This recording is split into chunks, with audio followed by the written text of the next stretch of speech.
A very good morning to all of you. I hope आप लोग बहुत अच्छे होंगे। ठीक है, चलिए तो फिर जो हमने कल पढ़ा मतलब था, अभी आज हमने जो पढ़ा है उससे रिलेटेड हम आगे पढ़ते हैं। ठीक है, हमने रिएक्शन पढ़ी थी। आई होप वो तीनों चीज़ें आपको याद होंगी, उसे बहुत अच्छे से याद कर लीजिएगा। वो एग्ज़ाम का बहुत ही एग्जामिनर का फेवरेट क्वेश्चन है, उसे बहुत प्यार है इस क्वेश्चन से। ठीक है, चलिए अब देखते हैं कि जो भी हमने पढ़ा है उससे रिलेटेड क्या क्या चीज़ें पूछ ली जाती हैं एग्ज़ाम में।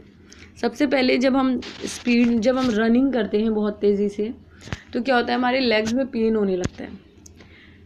पेन क्यों होता है, उसके पीछे रिएक्शन है, क्योंकि हमारी मसल्स में क्या होता है, ये पढ़ा था ना हमने, हमारी मसल्स के अंदर लैक्टिक एसिड बनने लगता है, क्योंकि हम लैक ऑफ ऑक्सीजन में काम कर रहे होते हैं और इतना टाइम नहीं होता और बहुत ज़्यादा एनर्जी की ज़रूरत होती है, रिक्वायरमेंट बहुत हाई होती है। तो मसल्स के अंदर हमारे लैक्टिक एसिड बनने, पैरोवेट क्या होता है, लैक ऑफ ऑक्सीजन में टूटता है और लैक्टिक एसिड बनने लगता है और एनर्जी प्रोड्यूस होती है। एनर्जी ज़्यादा नहीं प्रोड्यूस होती मगर कम होती है, मगर क्या होता है उसकी वजह से वो होता है, एक्युमुलेशन हो जाता है, वो जम जाता है। देखिए, when someone run too fast he may experience throbbing pain in the leg muscles. These happen because of anaerobic respiration takes place in the muscles। ठीक है, हमारी मसल्स में एनएरोबिक रेस्पिरेशन होती है लैक ऑफ ऑक्सीजन की वजह से, मगर हमारे सेल के अंदर बेसिकली क्या होती है, माइटोकॉन्ड्रिया में एरोबिक रेस्पिरेशन होती है। ठीक है, याद रखिएगा। During the running the energy demand for the muscle cell increase. क्योंकि हम दौड़ रहे होते हैं तो उस ड्यूरेशन ऑफ पीरियड में एनर्जी की डिमांड ज़्यादा होती है और वो मसल सेल से क्या करते हैं, डिमांड को बढ़ाने को कहते हैं। और this is compensated by the aerobic respiration, और उसको पूरा करने के लिए क्या होता है, एनएरोबिक रेस्पिरेशन होती है और लैक्टिक एसिड फॉर्म होता है और एनर्जी रिलीज होती है। अभी पढ़ा था ना, लैक्टिक एसिड और एनर्जी। तो लैक्टिक एसिड फॉर्म होता है इस प्रोसेस में। And the deposition of lactic acid, जैसे मैंने आपसे कहा कि डिपोजिशन जम जाता है लेग मसल्स के अंदर हमारे, और उसकी वजह से हमें सब साइड्स में क्या होता है, पेन होता है, और बेसिकली थोड़ी देर रेस्ट करने के बाद वो पेन थोड़ा ठीक हो जाता है। ठीक है, तो ये याद रखिएगा, ये भी बहुत इंपॉर्टेंट क्वेश्चन है। रेस्पिरेशन से एग्जामिनर ज़्यादातर पीछे के क्वेश्चंस को रिपीट कर लेता है, बिकॉज क्वेश्चंस बनते ही नहीं है रेस्पिरेशन में नए। ठीक है, तो चलिए आगे बढ़ते हैं। अब आते हैं रेस्पिरेशन इन लोअर एनिमल्स। छोटे जो एनिमल्स होते हैं उनमें क्या होता है, इन अ कॉम्प्लेक्स एनिमल रेस्पिरेटरी जो सिस्टम होता है, respiratory system does the job of the exchange of gases. जो कॉम्प्लेक्स एनिमल है, जो बड़े एनिमल्स हैं, उनमें क्या होता है, रेस्पिरेटरी सिस्टम अपना काम करता है। वो उसका काम होता है देखना कि कैसे ऑक्सीजन चल रहा है, ऑक्सीजन आ रहा है, कार्बन डाइऑक्साइड रिलीज हो रहा है, सारा काम वो करते हैं बड़े जैसे हमारी बॉडी पूरा एक रेस्पिरेटरी सिस्टम है अलग से इसके लिए, है ना। इसी तरह gills are the respiratory organ for fishes, क्योंकि फिशेस पानी में रहती हैं तो वो क्या, उनके पास लंग्स नहीं होते, उनके पास गिल्स होते हैं। और fishes takes in oxygen which is dissolve in water through gills. जाहिर सी बात है यार, पानी में रहनी है तो ऑक्सीजन हवा से तो थोड़ी ना लेंगी, क्योंकि लंग्स ही नहीं है उनके पास, तो जाहिर सी बात है वो कैसे लेती हैं, उनकी गिल्स के थ्रू लेती हैं। और जिस पानी में वो रहती हैं उसमें ऑक्सीजन डिजॉल्व फॉर्म में होती है। ठीक है, क्योंकि हमारे पास लंग्स है, हम उस डिजॉल्व फॉर्म वाली पानी की ऑक्सीजन को यूज़ नहीं कर पाते हैं।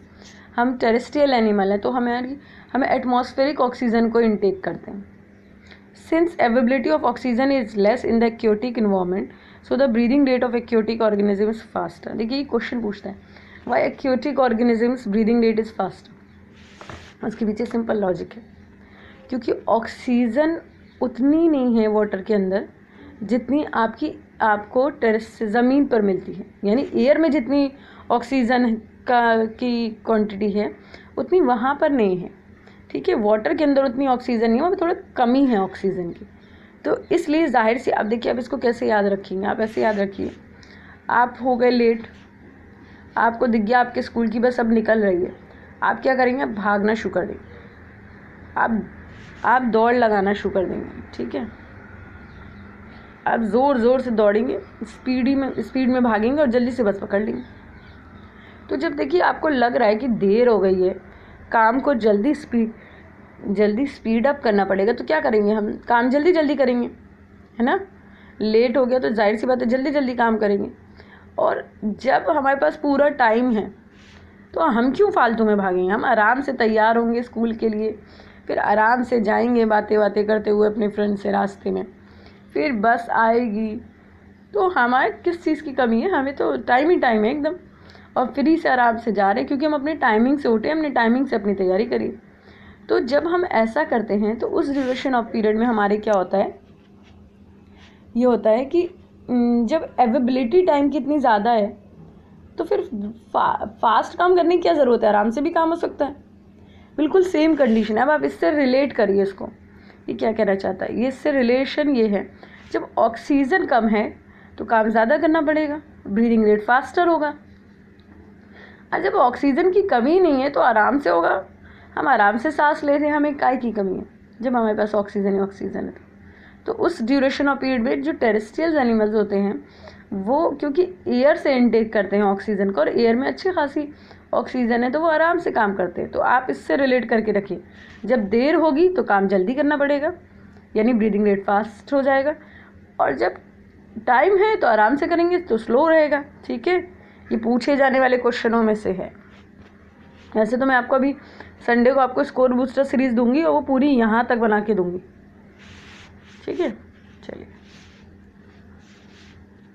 ये पूछ, ठीक है, तो रेट ऑफ एक्यूटिक ऑर्गेनिजम्स का फास्टर क्यों होता है, आई होप आपको पता चल गया। चलिए आगे बढ़ते हैं। Insects have a system of spiracles and tracheae which is use for the taking in oxygen. अच्छा, जो इंसेक्ट्स होते हैं उनमें क्या होता है, उनमें ट्यूब लाइक एक स्ट्रक्चर होता है जिसे ट्रैकिया कहते हैं। ठीक है, स्पैरिकल्स और ट्रैकिया होते हैं जो कि ऑक्सीजन लेने के लिए यूटिलाइज होते हैं, और उनकी कई सारी जगह पर पोर्स होते हैं।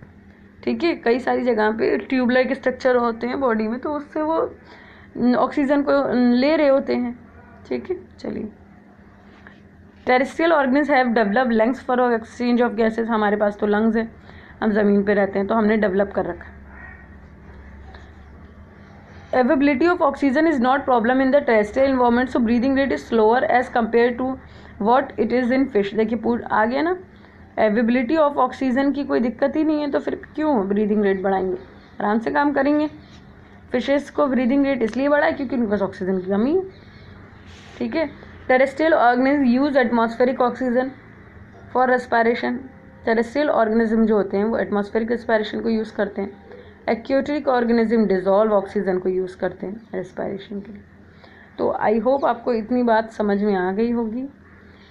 ठीक है, चलिए अब आप अच्छे से पढ़िए, अच्छे से रिवाइज करिए, इसकी टेंशन मत लीजिए कि आपका सिलेबस कब हो जाएगा। आपका सिलेबस मैं कंप्लीट करा दूँगी, आपको उसकी टेंशन लेने की ज़रूरत नहीं है।